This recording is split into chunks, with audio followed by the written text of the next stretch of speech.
Bienvenidos a otra entrega de Sondeo. Como siempre, es un programa de peso para un público que piensa. El buen provecho a los amigos que nos acompañan a esta hora en el almuerzo, o por lo menos ya en la sobremesa. Tenemos un invitado en el día de hoy. Yo no sé si definirlo de pico de oro o de productivo. Un amigo o una combinación. que cultiva la palabra y la pluma. Así es, pero muy productivo. Con mucha destreza y a favor favor de Fuerza del Pueblo y de Leonel Fernández. Así es, está en los órganos realmente de asesoría, en los órganos que realmente trabajan la carpintería política de los proyectos políticos. Y el doctor José Manuel Jerez ha estado de un tiempo a esta parte, hace mucho tiempo, pero de un tiempo a esta parte, demostrando esa capacidad productiva que tiene. Yo le tiré un piropo en días pasados y él me dice, mire, pero dígamelo duro porque realmente yo mismo me estaba dando cuenta. Digo, es así. Produciendo como jurista y como político. Pero claro. De manera que con él vamos a conversar sobre unos temitas puntuales allí. Ya no solo a propósito de la Junta, sino a propósito de SENASA y a propósito de una serie de temas de carácter político, electoral, institucional y bueno, todos estos temas que preocupan y de los que él se ocupa. Vamos a comenzar con SENASA. Yo recuerdo que en un momento determinado hubo una denuncia que hizo el sector más importante de la oposición, que representa al doctor Fernández y su Fuerza del Pueblo, sobre el tema SENASA. Y de allá para acá dijeron, eso es un asunto de la oposición. Que quiere afectar los programas sociales. Los programas sociales. Se le descalificó. Y entonces dicen, nosotros como gobierno fuimos los primeros que mandamos un expediente, pero dicen después los hechos que fue un expedientico que se mandó porque el grueso, el expediente grande, ese todavía ni siquiera el gobierno se había dado cuenta del tamaño grueso del marco, porque de eso se trataba. Sí, bastante. Y bueno, después se fueron descubriendo las cosas y el presidente después se ha visto obligado inclusive a volver sobre sus puntualizaciones que había hecho en el sentido de que yo tengo amigos, no tengo cómplices. Él lo repitió, fue a propósito del caso SENASA. Sí. Bueno, pues en el día de ayer, el señor Jacín, el ex titular de SENASA, fue con su abogado a la Procuraduría, bueno, pero lo dejaron allá. Digo, no a la Procuraduría, de ahí lo mandaron a guardar. Y después fueron cayendo otros más, y creo que el número va por 8. Y sigue el conteo. Y para la equidad de género creo que hay 2 damas o una. Bueno, sí, porque es un asunto de género también. Sí, para que haya equidad de género. Hay equidad de género. Entonces vamos a comenzar por el tema SENASA porque es un tema más gordo. Todavía ni siquiera se sabe. Alguien dijo hoy, yo lo oí por ahí en los medios, que el caso SENASA puede llevarle la corona, alzarse con la corona con respecto al caso Baninter. Sí, dicen que es un tema. O sea, todavía no se sabe por dónde andan los millones, pero que pudiera superar el caso Baninter. Si es así, y yo no tengo por qué dudarlo. Bueno, el Ministerio Público lo dijo.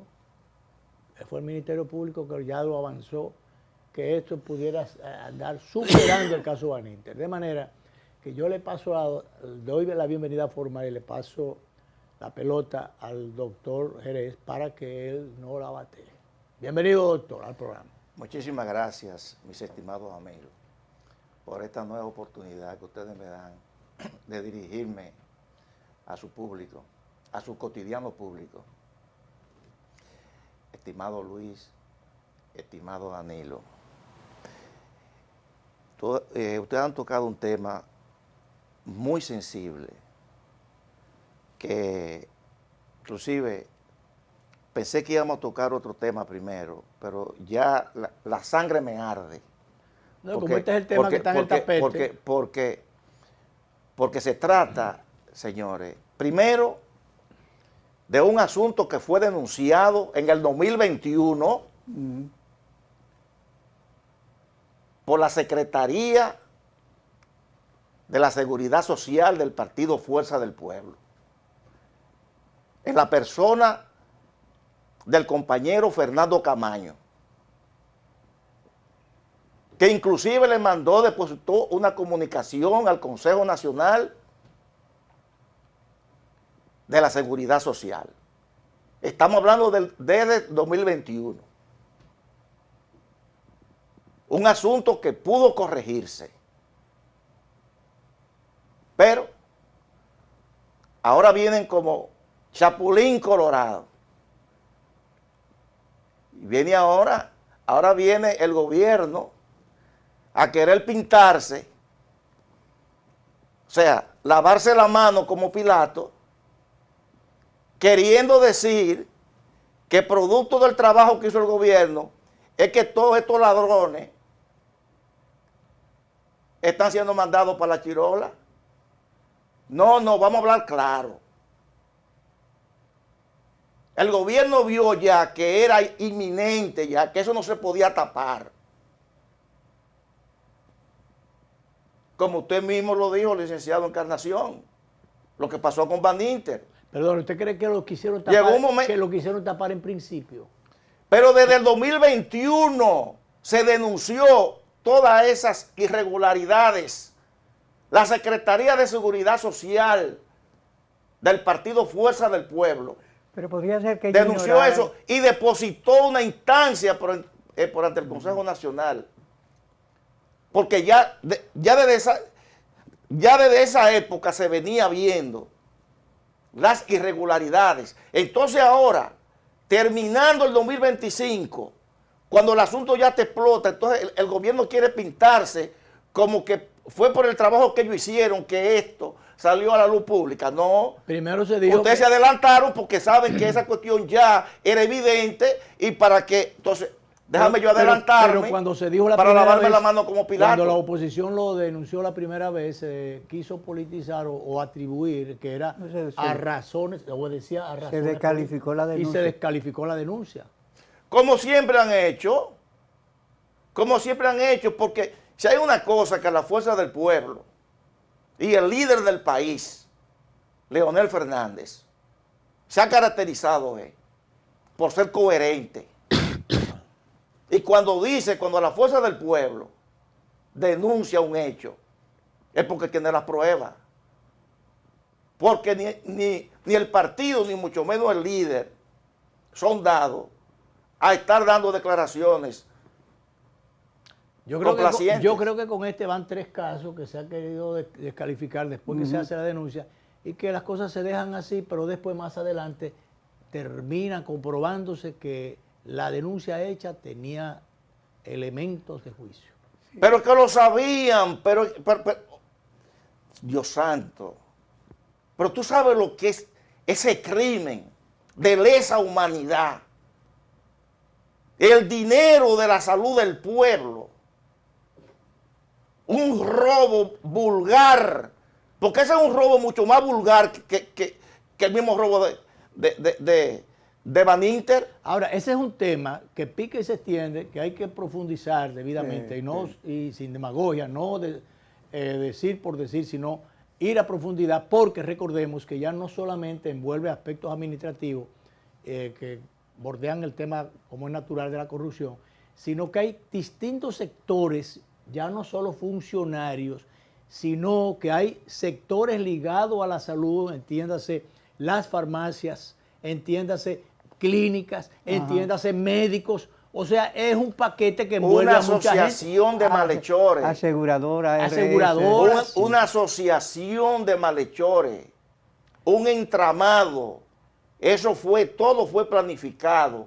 Y tú me vas a decir a mí que el gobierno que controla, que maneja, que dirige, que coordina todos los departamentos de investigación del Estado, tú no vas a tener, y más cuando la oposición, cuando el líder de la oposición, por medio de la Secretaría de Asuntos de la Seguridad Social, en el 21 lo denunció. y tú ni siquiera iniciaste una pesquisa. Tú ni Entonces, siquiera le dijiste, ahora tú vienes a decirle al Ministerio Público, ¿y qué es eso? Porque el Ministerio Público dice, no es independiente. Pues tú no tienes que decirle nada al Ministerio Público, porque el Ministerio Público es independiente, de oficio tiene que apoderarse.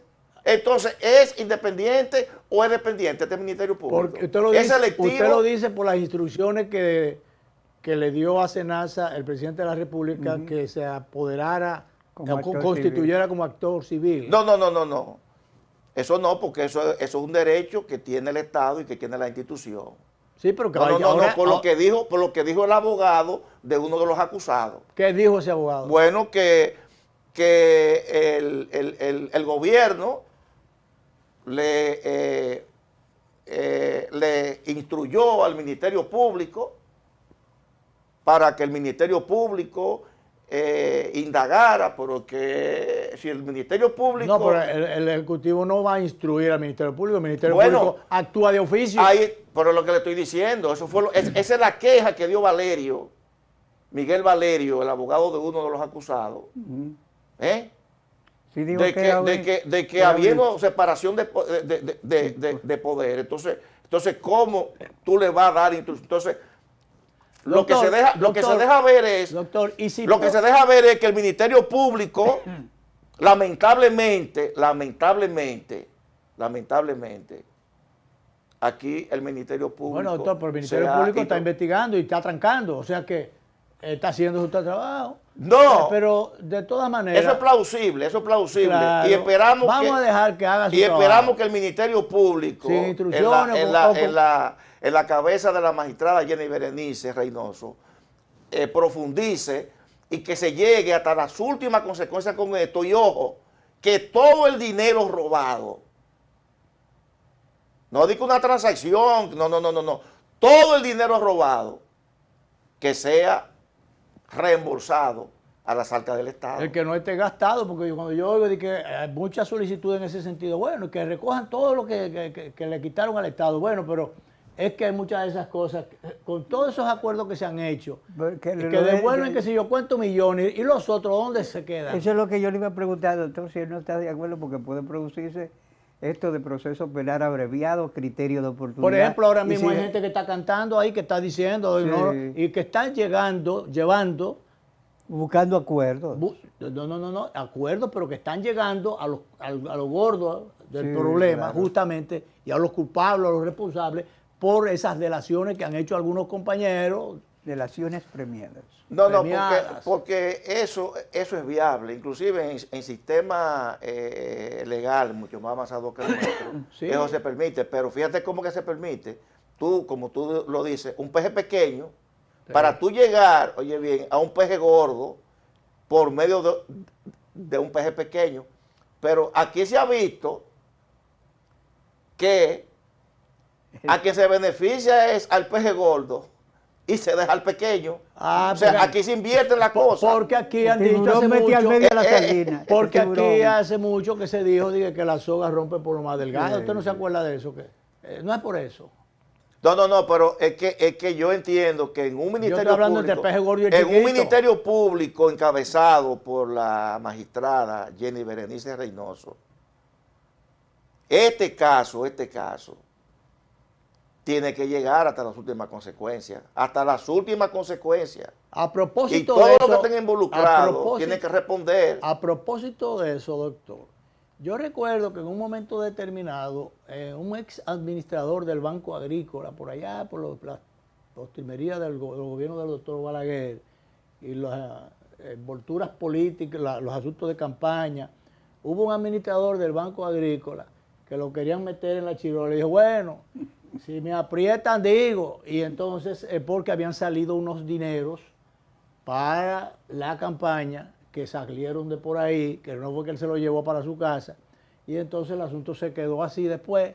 Entonces alguien dijo, que creo que fue Guerrero, que tiene que ver con el tema de la corrupción al desnudo, que lo oí desnudando un tema ahí, Sí. desnudando un tema que él está diciendo, que parecería que Jacín pudiera tener una carta bajo la manga, y dijo Guerrero no lo digo yo, lo dijo Guerrero, que esa carta podría ser, que ya parece que lo habría dicho, no sé si como parte de las confesiones previas a la visita a la Procuraduría, de que esos cuartos fueron para la reelección o para la campaña, para la campaña. Y si fuera así, a costilla de los pobres enfermos y de los pobres asegurados y de esa seguridad que ni es segura ni es social, ¿qué le parece? ¿Y ustedes dudan que no puede ser así? No, yo no sé nada. Ahora, vamos a darle seguimiento a esto. A ver a dónde llega. No, porque se va a evidenciar. Eso que usted está diciendo, licenciado, ¿Qué otro dijo? se va a evidenciar con las medidas que tome el Ministerio Público. Dependiendo. Eso va naturalmente. Porque este problema tiene dos dimensiones. Las dimensiones de distracción de recursos públicos, pero la dimensión más gruesa es que aquí hay problemas severos para que la clase preterida sea atendida de su problema de salud. Y que no estaba recibiendo ese servicio. No lo estaba recibiendo. Porque, exacto. Pero eso me luce a mí, a propósito, Danilo, que tú resaltas ese aspecto de un tema tan sensitivo. Yo creo que esto debe ser una clarinada, un llamado para que definitivamente la clase política, los sectores sociales, que haya aquí un movimiento donde realmente se decida y se determine el darle un giro al tema de la seguridad social para garantizar que realmente esos beneficios o los recursos que producen y los que se gastan, los que envuelven y se manejan en ese tema, no vayan a los sectores económicos, que no sea, diríamos, una actividad para beneficiar a grupos económicos que manejan los seguros y todas esas cosas, y no necesariamente, a veces ni siquiera a los médicos, ni a los médicos ni a los pacientes, sino a los sectores financieros. Es a lo que beneficia. No hay que modificar la bendita seguridad, darle una vuelta de arriba abajo y que el Estado realmente tome el control de eso y que no lo manejen las ARS para que no se produzcan esas barbaridades que se cometen en perjuicio de los que menos pueden o de los que también necesitan, que tienen un seguro que no les sirve para nada muchas veces. Pero que algo bueno tiene que salir de este desastre. Porque dime, ya tocamos fondo. Tocamos fondo. Ya no podemos seguir más para abajo. O sea, entonces, naturalmente, pero esto tiene que sancionarse.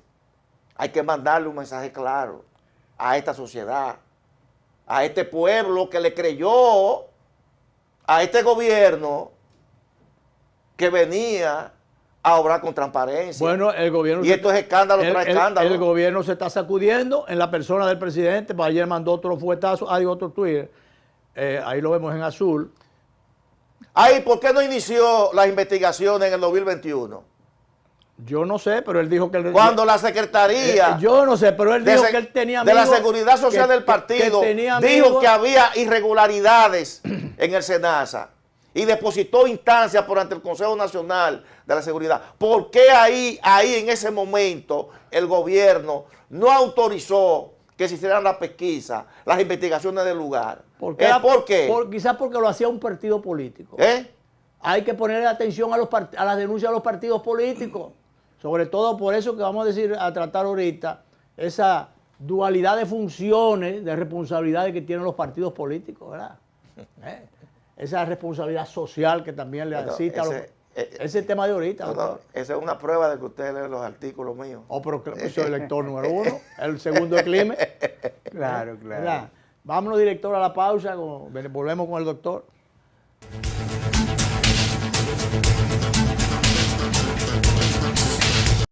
Bien, seguimos nuestra conversación. El doctor José Manuel Jerez está con nosotros, abogado, jurista, que maneja los temas institucionales, los temas electorales y los temas puntuales en el sentido general.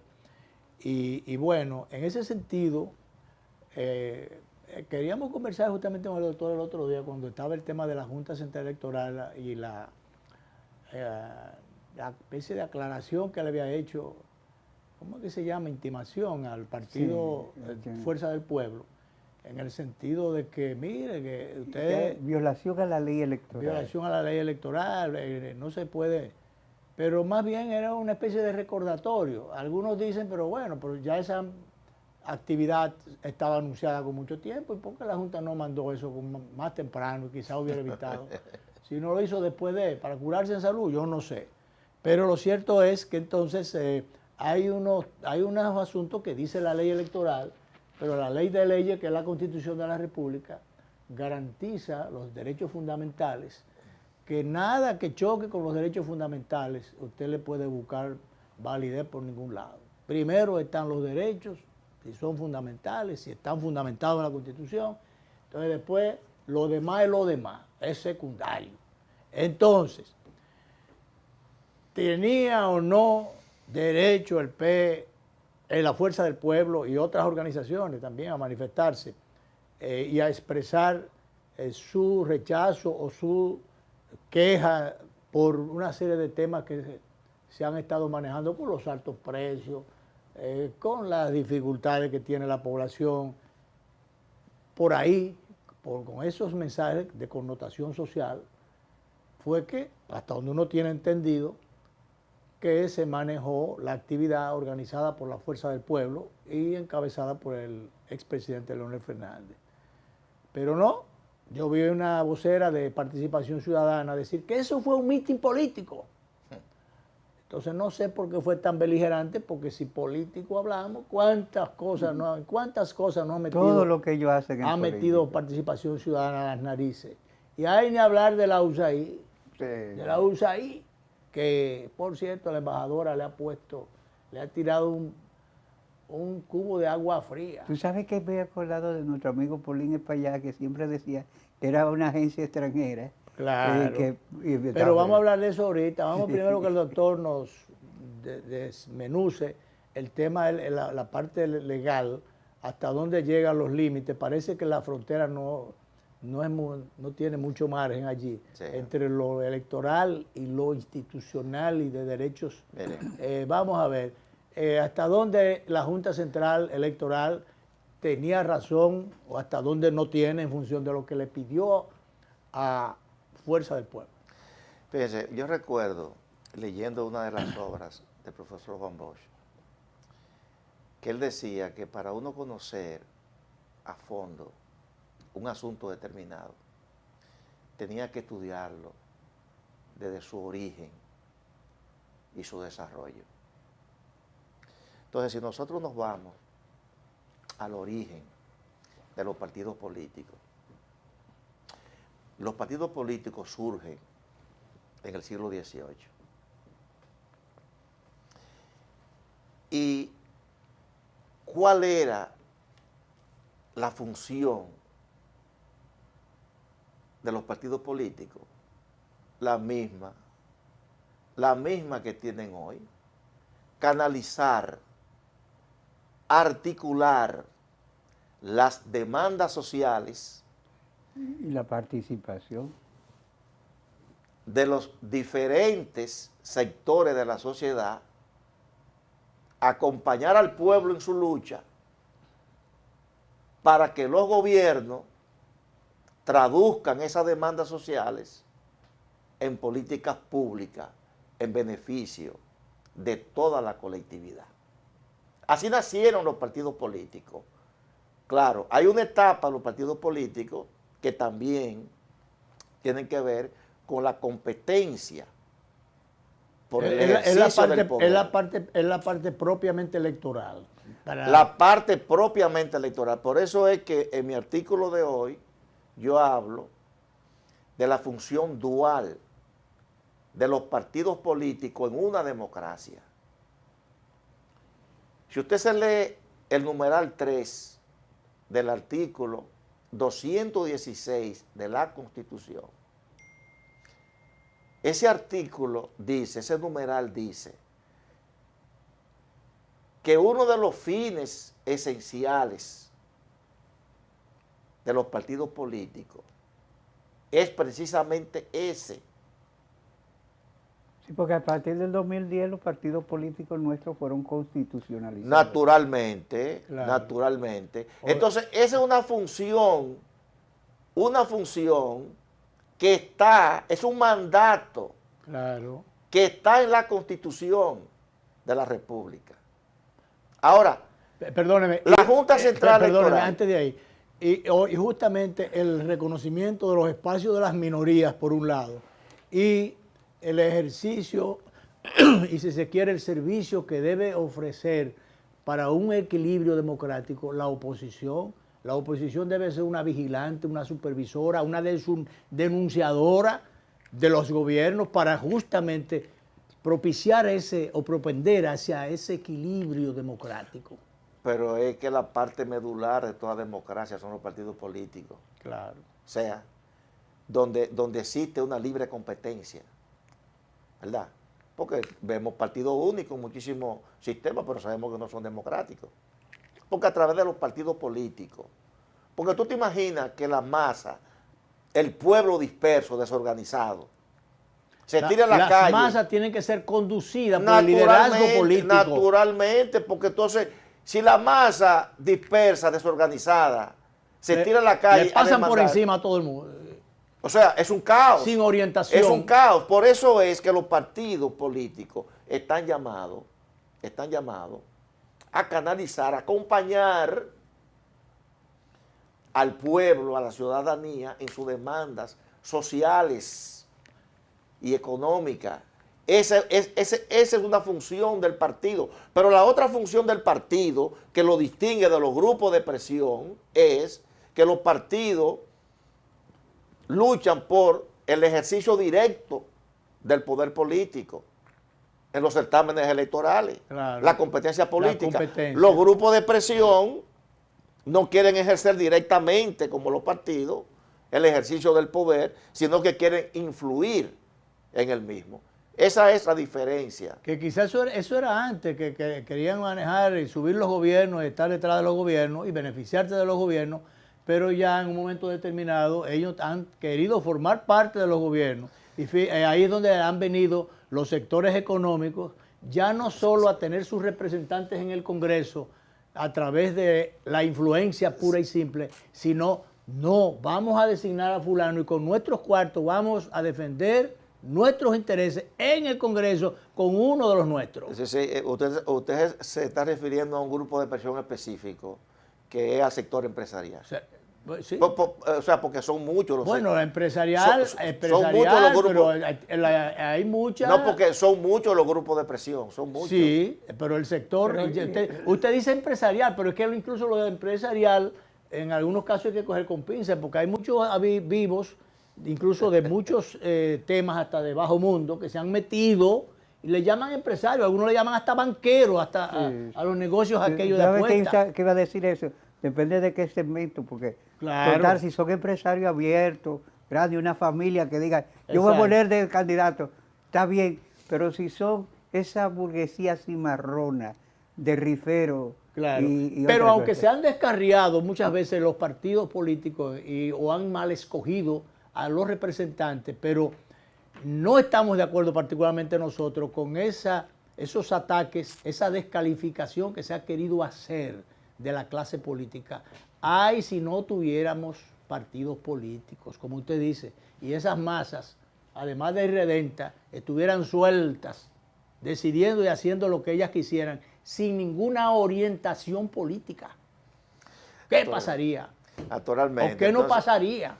Entonces, ostensiblemente, a la luz de la Constitución de la República, de la propia ley orgánica, la 2023, de régimen electoral, si usted se lee los numerales 2 y 4 del artículo 165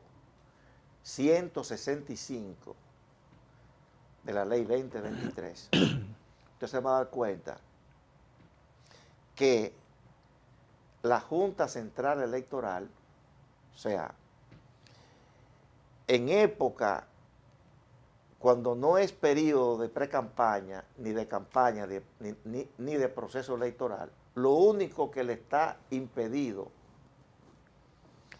a los partidos políticos son dos supuestos. Eso está claro en la ley.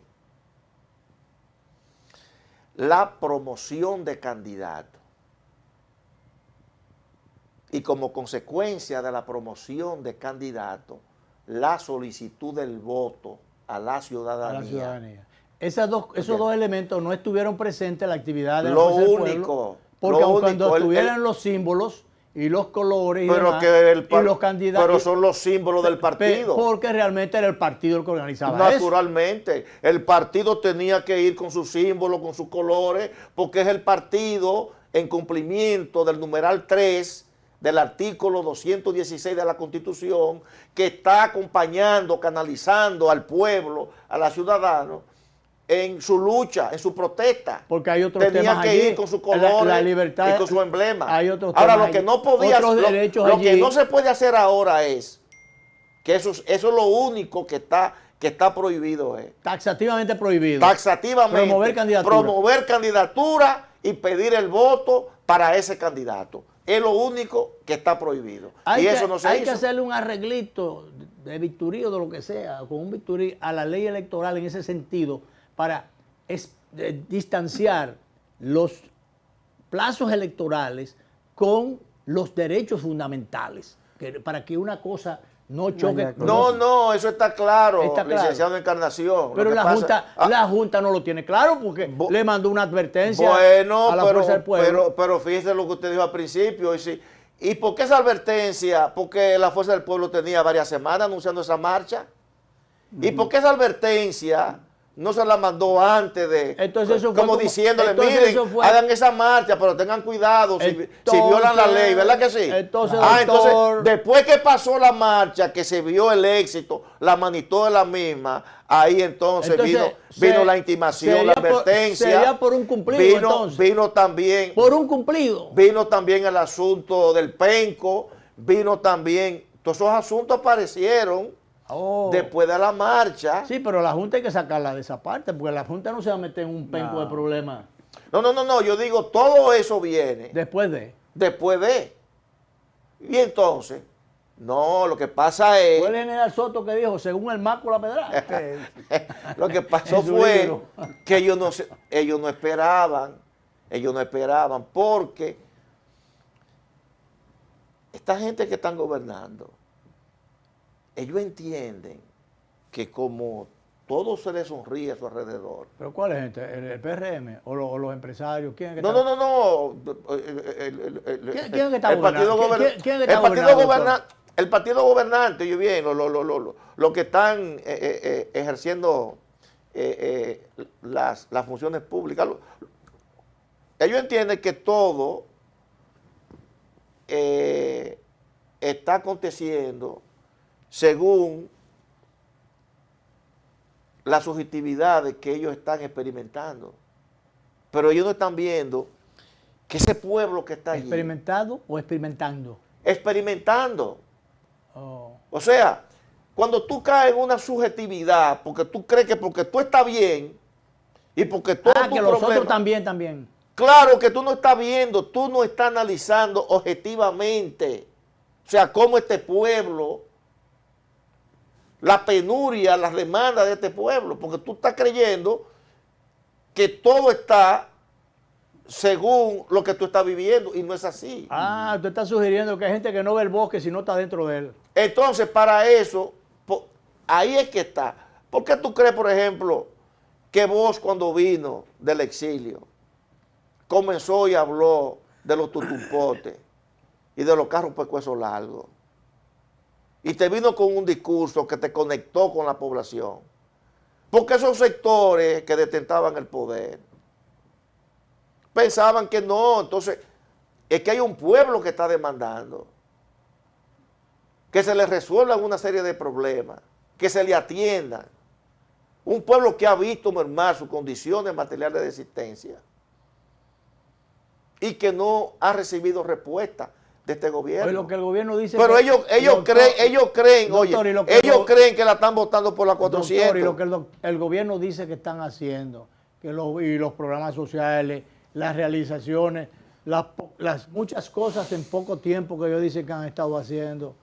Y entonces, ese discurso no tiene sustentación. Pero usted lo ha dicho, un discurso. Ah, discurso. Un discurso. Usted va, los hechos, ¿dónde están? Porque es muy bueno, tú... Pero hay muchas, es muy bueno. Hay muchas pequeñas obras que se han estado haciendo, doctor. Mire, licenciado Pimentel, con el dinero que se ha manejado aquí, pues aquí solamente se habla de los préstamos, que de hecho, tú coges los últimos gobiernos y lo sumas todo, y este gobierno cogió más prestado que todos esos gobiernos juntos. No solamente eso, es que este es el único gobierno que ha manejado desde hace varios años más de 1 billón, millón de millones de pesos en el presupuesto. ¿Para complementar el presupuesto? ¿O para no, de presupuesto, además de lo que tú coges prestado, producto de lo que te entran a ti por impuestos, por gravamen, por tasas, por todo eso. Tú manejas más de 1.000 millones, que ningún gobierno anterior a este había manejado tanto dinero, entonces, además de los préstamos. Entonces es un dinero ajeno que hay que pagarlo. Entonces, el asunto es, ¿qué tú has hecho con todo ese dinero? Porque si nosotros vemos, por ejemplo, en el caso de Leonel Fernández te cogió a ti alrededor de 12.000 millones de dólares prestados. Esta gente van por cuánto. Pero Leonel Fernández te modernizó el país. Todas las extensiones de la Universidad Autónoma la hizo Leonel, las autovías, los elevados, los túneles, el metro. O sea, ahí están las obras. Las computadoras en las escuelas. Computadoras en las escuelas. Entonces, esto es un caso. La formación, preparación de muchos jóvenes que son, muchos de los que la están... formación de una tecnológica. De una generación. Y la becara muchísimo. Ay, entonces tú crees que este pueblo conoce así y mira esto, y mira y compara la obra de gobierno, porque por eso es, porque no hacen ese análisis que se sorprende con esta marcha. Porque cuando este pueblo hace así, compara y ve, y dice, coño, pero cuando Leonel, entonces míralo ahí, el resultado. Vamos a hacer la última pausa, doctor, y ahí vamos a salpicar, hay varios temitas ahí que no quiero que se queden, pero vamos a la última pausa, volvemos, el doctor José Manuel Jerez está con nosotros este día.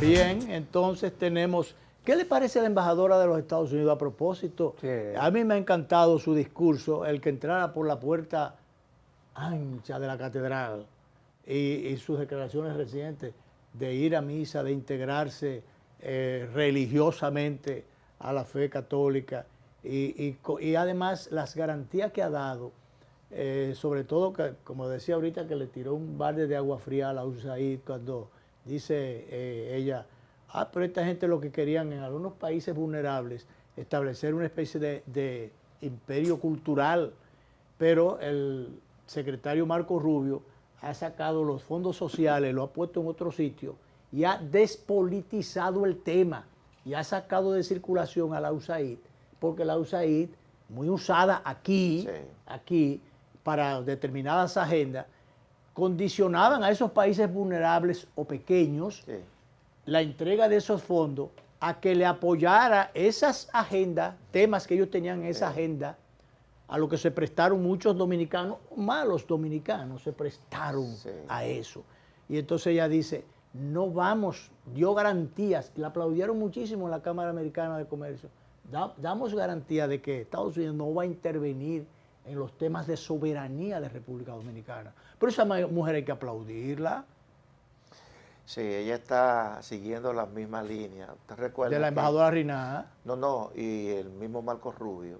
Ay, Marco Rubio. ¿Usted recuerda que Marco Rubio dijo que la República Dominicana no podía cargar con este problema? Con ese peso pesado del tema haitiano. Mira, yo te digo algo. Lo único que yo lo criticaba al Partido Demócrata era esa agenda woke. Claro. Eso era lo único Claro. que Lo yo- único, pero que recordemos también, doctor, recordemos, pasando así para atrás la historia, las páginas, al revés, que las invasiones que se produjeron aquí fue en gobiernos, No, esa política.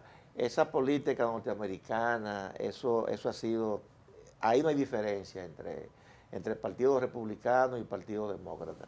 Es un mismo Pero partido sí, con dos nombres. pero sí, porque mira ahora mismo lo que Sí, está... sí, pero esa vuelta que yo le he dado al asunto era para caer. Hay 2 aviones que llegaron ayer de la Fuerza Aérea de Estados Unidos. Entonces se firmó un acuerdo. ¿Usted está de acuerdo con ese acuerdo? De que el presidente de la República dijo, eso es para fortalecer la soberanía. Y eso es cuando, porque es un intercambio a fecha fija, y que de colaboración entre 2 países que se llevan bien y que le conviene manejar esas relaciones fluidas. Pero el tema está que se había hablado de una logística y por ahí no iban a bajar tropas y demás, pero hay unos aviones grandísimos de Fuerza Aérea que han estado llegando. Entonces, por lo menos, ¿le gusta el acuerdo, doctor? No, fíjate, o sea, porque hay que ser realista en este asunto. Esto estamos viviendo, esto es realpolitik. Ah, bueno.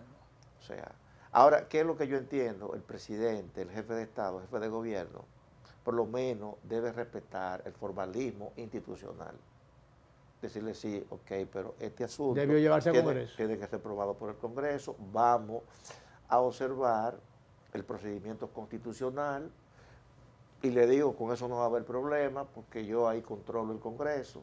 Y por lo menos... Que por cierto se habló, doctor, de que habían consultado a los 3 expresidentes vivos y que estaban de acuerdo. O sea, parece que el presidente se cuidó. No, porque es que te digo lo siguiente, o sea, es que es un tema de geopolítica. Pero naturalmente, y es que si tú no cooperas con ese asunto... No se coopera con otras cosas. Es que te lo van a imponer, porque es que es un asunto de realismo, esto no es un asunto, no, es que el imperio tiene mecanismos para arrodillarte, con un par de medidas, con una medida que tome.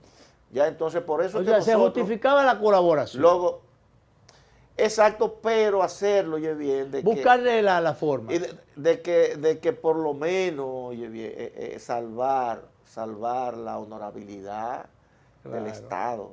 La forma. O sea, la forma, el formalismo, pero no una forma porque se ve como un asunto de un entreguismo, tú oye. ¿Usted conoce sí, señor, lo que usted diga. Usted entonces está recurriendo a un acuerdo de 1995 firmado por el doctor Balaguer y otros refrendados sobre uso del espacio aéreo en el 2003 por Hipólito Mejía. ¿Los conoce usted? Porque en esos dos acuerdos que se ha apoyado Abinader. Así es. Fíjate, recuerda que con la Constitución del 2010 fue que se estableció el control preventivo de los tratados internacionales. ¿Qué significa eso? Que antes del presidente mandar un tratado, un convenio al Congreso, tiene que pasarlo primero por el Constitucional. Para que éste vea si eso... Si procede, si no vulnera. Si es conforme o no con la Constitución. Que hay, de hecho, entonces, un precedente, doctor. Hay muchos de esos tratados que son inconstitucionales. Y lo demostró el Constitucional justamente cuando estaba el magistrado Milton Rey Guevara, aquel que decía que si los soldados cometían que la Cancillería lo había dado por bueno y válido. Bueno y válido, y el Congreso también, Tengo entendido que entonces cuando va al Constitucional dicen, no, espérese, ¿cómo que los soldados norteamericanos, si cometen situaciones aquí hay que llevárselo a que cumplan allá? No, es aquí que hay que juzgarlo porque los hechos los cometen aquí. Y sencillamente el Tribunal Constitucional echó eso a un lado. Además no debía permitirse el campamento de tropas extranjeras en territorio Pero claro, que eso lo hay un temita acuerdo. de tipo, digamos, político directamente. Vinicio Castillo Semán ha dicho por ahí que el expresidente Danilo Medina estaría haciendo algunas gestiones, unas tratativas ahí con el PRM, unos cabildeos con el PRM gobierno. Que es su gran destreza. Sí, Marrulla. que estaría tratando de conseguir un no al lugar en favor del ex candidato Gonzalo Castillo, a fin de desempolvarlo de nuevo como candidato, ya no para frenar a Francisco Javier necesariamente del PLD, sino para chubárselo en criollo a Leonel, una forma de debilitar. Y decía Vinicio Castillo que hay que tener cuidado con eso, que esa es una tecla que pudiera resultar peligroso tocar. ¿Qué le parece? Antes, y ya estamos casi finalizando, porque vamos a ligar de una vez eso, antes de que caigamos en el tema de la solicitud aquella de un diputado por demás del PRM oficialista, que se le ocurrió, y ve bueno y hasta válido en esta coyuntura, porque ya todo pasó, ya no hay nada, que se habilite a Danilo Medina, el del PLD. Comience por el principio para que sigamos con el segundo tema. Y el tiempo apremia. No, mira, fíjate. En cuanto a la habilitación de Danilo. No, a Gonzalo primero. Uno al lugar para Gonzalo, si se estaría cabildeando eso. Dice Vinicio Castillo. Pero vamos a ver. Vamos. Gonzalo Castillo. Que se deje que la justicia... Gonzalo Castillo fue candidato en el 20, ¿verdad? En pleno gobierno. Y no lo fue después. O sea, en el 16, el PLD obtuvo un 62%. Con Gonzalo obtuvo un 38%. O sea, fíjate la diferencia. O sea, no mantuvo el porcentaje de votos que sacó el PLD. Pero otra cosa, pero que esos votos fue producto del presupuesto nacional que se estaba manejando en ese momento. Se metió el gobierno en pleno en campaña. Pero lo veíamos, mientras todos estábamos trancados, sí. Veíamos la caravana repartiendo salchichón y todo eso. O sea, esos votos fue el presupuesto nacional que estaba manejando a sus anchas. Pero, y han querido y quieren vender como, ¿y qué liderazgo político representa? Sí, pero yo estoy hablando de la solicitud del no al lugar, que es un tema de justicia. Y tenemos justicia independiente. Ese es el tema. La sola solicitud, o solo cabildeo, si así fuere, y yo no tengo por qué dudarlo, porque Vinicito de alguna condrijo... Un sustento debe tener. Exacto. Bueno, pero ahí ese otro elemento a tomar en cuenta, y lo enlazamos con lo que dijimos al principio. Ahí podemos ver si tenemos verdaderamente justicia independiente. Ok, pero seguido pasamos esa disparatosa propuesta de habilitar a Danilo, que algunos entendían, cuidado si eso es para que se quieran meter a Abinader. No, obviamente, si eso sucede, Abinader queda habilitado, pero ahí ya... No, porque hay un párrafo específico para el presidente Abinader, acuérdese. Todavía se aplicaría a Danilo si se cayera una viga. Entonces, ¿tú crees que el presidente Abinader va a reformar la Constitución para beneficiar a Danilo? Si la modificó el otro día, no puede modificarla otra vez. ¿Y qué era? Votaron la llave. Exacto. No, además, fíjate, ese tuit de Paliza, eso no salió de... no, eso fue una desautorización. Eso no salió de Paliza, eso fue... mandado y por lo que dijo el presidente del Senado, eso no fue... Conmigo que no cuenten para eso, o sea, eso fue... No, Luis, fíjate, porque Luis es un empresario, señores, que coyunturalmente ejerció el mandato constitucional, fue presidente de la República. Pero Luis lo que quiere es ya retirarse a su vida empresarial junto con su familia. Es lo que yo entiendo. Yo creo que sí. Doctor, gracias por acompañarnos este día. Vamos a repetir a las 11 de la noche, como siempre, esta conversación con el doctor José Manuel Jerez por los canales 22 y 52 de Teleimpacto. Y bueno, mañana también. Sí, mañana. De manera que, gracias doctor, de esto, como diría el padre Abelino, de esto gracias, seguiremos hablando. Gracias a ustedes. De esto seguiremos hablando. Gracias a ustedes. Nos vamos, director.